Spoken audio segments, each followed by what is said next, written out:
Get fucking owned.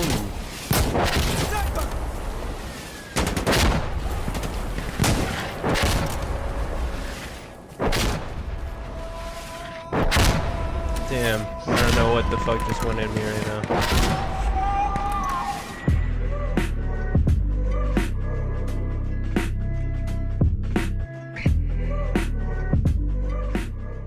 Yo, what is up guys, MG Gibbs here. Today I'll be reviewing and giving my impressions on the 420 patch released to us today. Let's get into it. So to get started with the changes, the precinct map ended up not releasing with this patch today. We ended up getting oil refinery back instead due to the instability of where precinct is at currently. It is a pretty big bummer because I was expecting a new map, but at least we got an extra map in the rotation.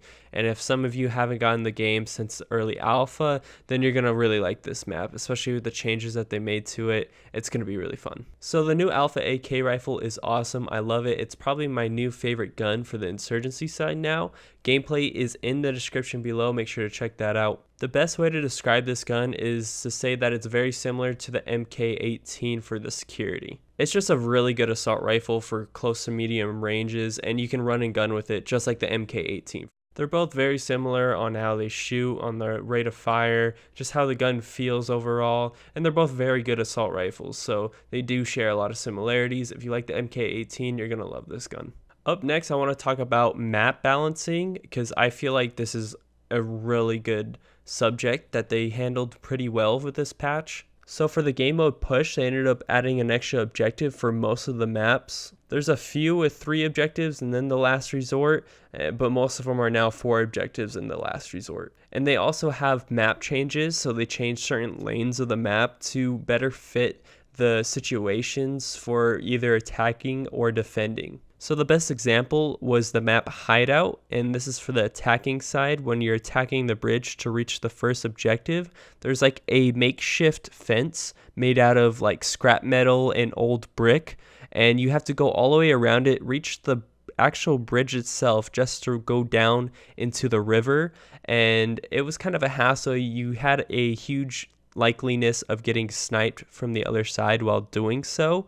Now there's a cutout in the middle of that makeshift fence, and they also added 2 trees. That way you have a lot of cover from enemy snipers on the other side, and it's basically a lot easier just to reach the river without even getting shot at, as before you'd literally have to zigzag or throw smoke just to reach the river without even getting killed. And it's not just this one example either. There are dozens of these small map changes throughout all the maps, and it just makes all the maps feel a lot more balanced. It doesn't feel like there's actual choke points in the maps anymore where you just kind of get stuck. It feels a lot more fluent, and it just overall feels a lot more refreshing to play these maps. So now getting into weapon balancing, they actually took out the long barrel from multiplayer. The devs are saying that this was an attachment people threw on to add extra damage from longer ranges, and that they didn't want people to invest into this attachment every time simply because it gives you more damage. They would rather have you invest in something else, such as a smoke that helps the team out, or etc.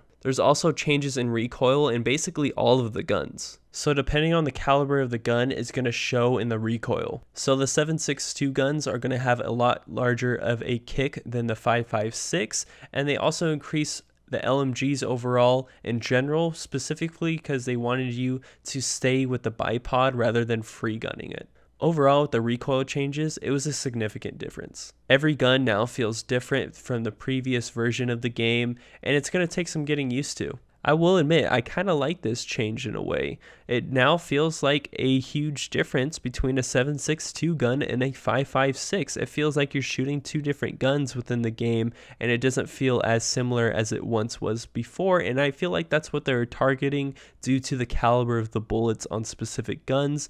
You know, the Scar H isn't going to feel like an MK18, and the SMGs aren't going to feel nowhere near what ARs feel. Now this new recoil pattern is a lot harder than the previous version, and it's just going to take some time getting used to. The only negative thing I see coming from this is the changes they use for the LMGs on how much recoil they project, and it's honestly just a lot. If you pick up the gun, it's very hard to control. It's almost like they're forcing you to use the bipod, and if you're not using the bipod, then in every gunfight you're basically screwed, and I don't like that. Now with the optimization, they did do a significant jump. I used to get around 50 to 60 frames. Now I'm getting around 80 to 90 frames, and that's a pretty big jump. With that being said, there are times where it tends to dip back down to around 50 to 60 frames. I'm not sure why this is. Maybe it's the area of the map I'm at, or maybe there's just too much shit going down.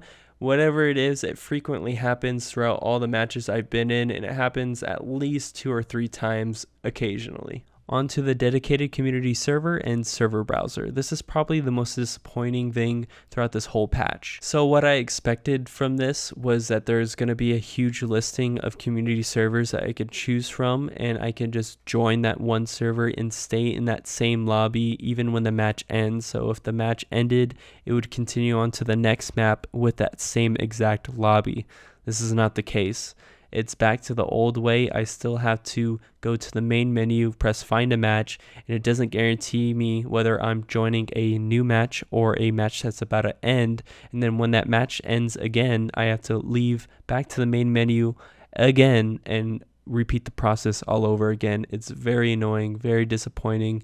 Who knows, maybe I have to give it a couple days, because for right now it's only personalized servers that are being listed, and that's about 8 to 12 right now because the patch was just released. So we'll just give it some time, but for right now it's pretty disappointing. One of the best things I actually liked about the patch was the low scope quality change that they added. So before, they used to have the low scope quality and the high scope quality. The low scope would have this fuzzy black stuff on the scope, and I hated that. So obviously I would rock the high scope quality with the cost of frames. But now the low scope quality looks pitch perfect. It's just crystal clear, it's just the sight, and there's no loss of frames. And when I add the high scope quality, it's almost like I'm just losing frames and they just look similar. I'm not too sure what the actual difference is besides high scope quality just costing more frames. So currently right now, I guess there's no VoIP within a quick match.